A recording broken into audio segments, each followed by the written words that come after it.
Coming up, we got a little wrap up on No Fat Orange King's Day. Plus, we got a story of a man who unleashes a fully loaded raccoon. So you click subscribe and I'll cue the music.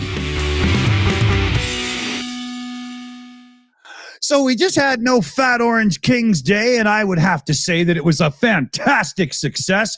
Way to go, America. Proud of ya. Demonstrators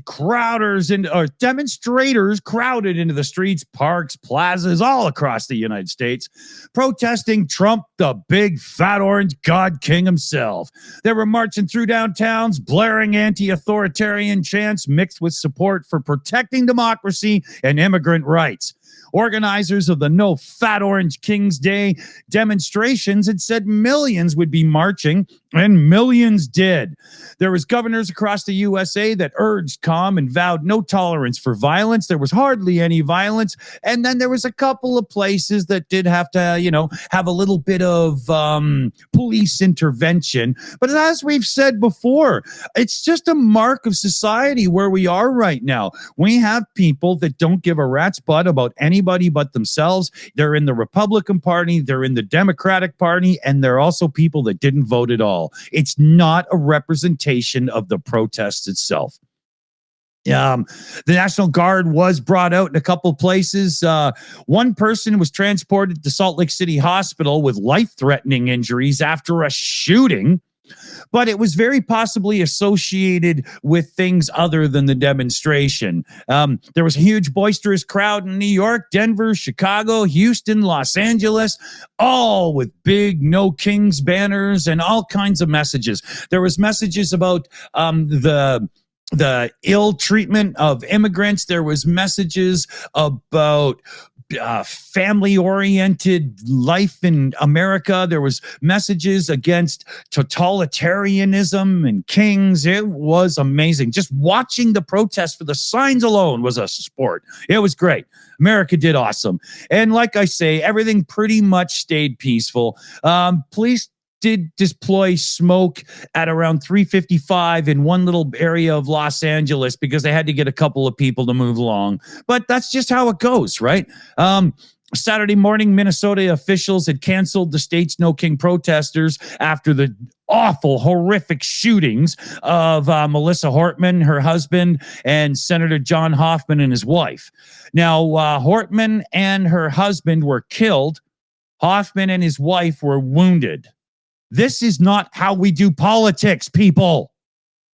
In Texas, state legislators received a credible threat against them, and there was a little bit of unrest there. Atlanta's 5,000 capacity event went way over limits. People were outside the barriers trying to hear speakers and stuff. Rain fell as marchers gathered. They didn't care. I think that was in Philadelphia. There was also a really good clip. We're not going to be playing it here, but you can find it online. And Mark Ruffalo, the Hulk himself, was in New York. He had some great words to say.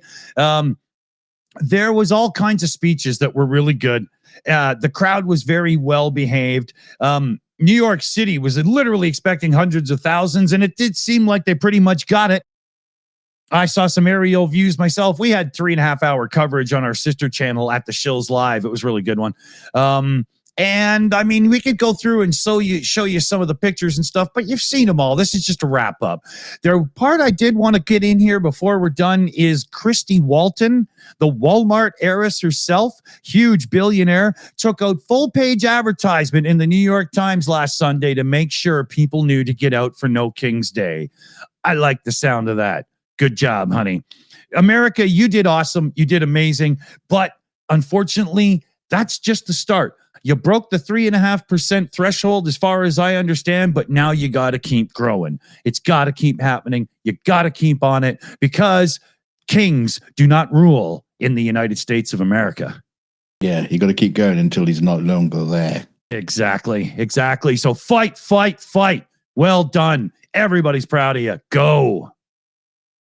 Well, America, if you're not too sure about protests anymore, well, this man might have a solution for you. Because in Murray, Kentucky, a man known locally as Cowboy Cody is back in trouble. This time for unleashing a terrified raccoon inside a crowded bar, reportedly as payback for being refused entry. Oh. Jonathan Mason was arrested Friday night on multiple charges, including assault and criminal trespass, after he released the wild animal into the Big Apple Grill and Bar.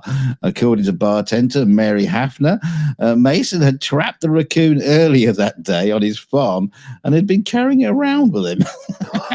What?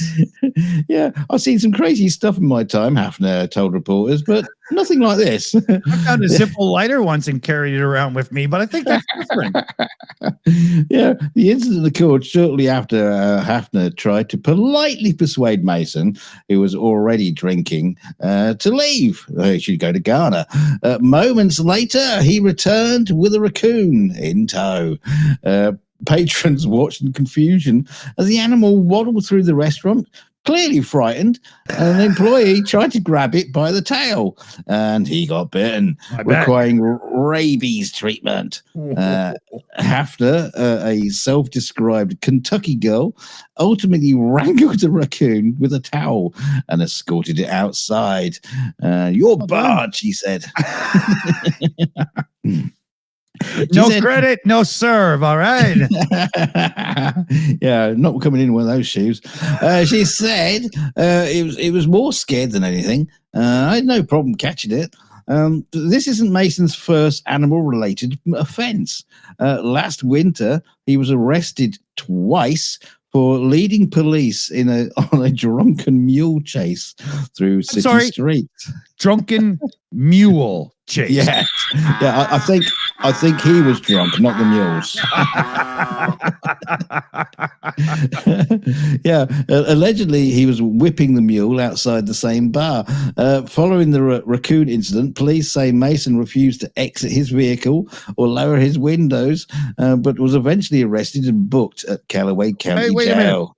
I don't know a lot about wildlife and animals, but I don't think mules have windows. What? New ones do. Calling it a vehicle, I guess that's a stretch, but he now faces charges of third-degree criminal trespass, second-degree assault, resisting arrest, failure to maintain insurance, and smelling like a fucking skunk. Local residents are hoping this marks the end of Cowboy Cody's wild animal antics, but I don't think so. Are you kidding? He's probably got 3 mice hiding in that beard right now. And a badger. Yes. Oh, man. Some people had terrible parents. This man is a perfect excuse to that. If you like what you see here, hit subscribe for us because we'd sure appreciate it. Yes, and if you are a raccoon that has been sent into a bar on revenge, please leave us a comment in the comment section. Yeah, start your comment. I am really pissed because I didn't get a free beer. Yeah. Dude, I'm sure raccoons must like beer.